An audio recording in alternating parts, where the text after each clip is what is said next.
Argentina's new minister sworn in, putting an end to a three-term under the Kirchners, who led the country back to stability in the wake of an economic meltdown in 2001.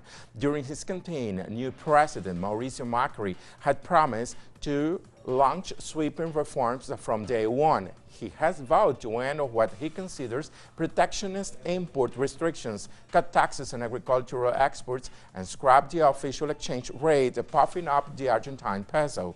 But during the swearing-in ceremony, Macri eased his pace. We received a vote, not only in the ballot boxes, but a vote of confidence. And that's why we asked you to be patient with us. Because being convinced that we're working for the people's well-being isn't a magical promise that things will be fixed from one day to the next. Federico Pinedo, the man who will go down in history for being an interim president of Argentina for only half a day, due to a shameful arbitrary court ruling which ended outgoing President Cristina Fernandez's term 12 hours prematurely, handed over the presidency to Mauricio Macri at Argentina's presidential palace, the Pink House.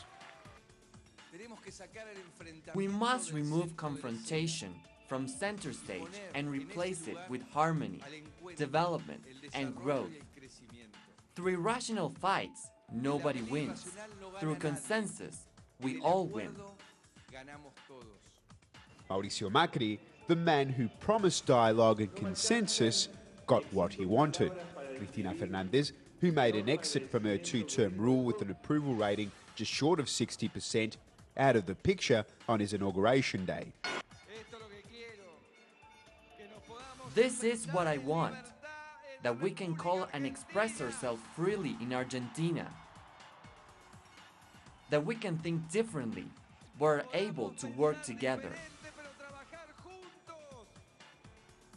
Even though the public's attendance was nowhere as high as was the case in the last two presidential inaugurations, the atmosphere around the presidential palace was one of celebration. The outgoing government has left the economy in tatters. I hope the new government can undertake good measures in order to rearrange it. We all know that things will not change overnight. We believe in a plan and structure adjustment plan.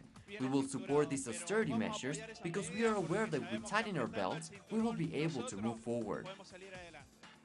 56-year-old businessman Mauricio Macri has become Argentina's president for the next 4 years.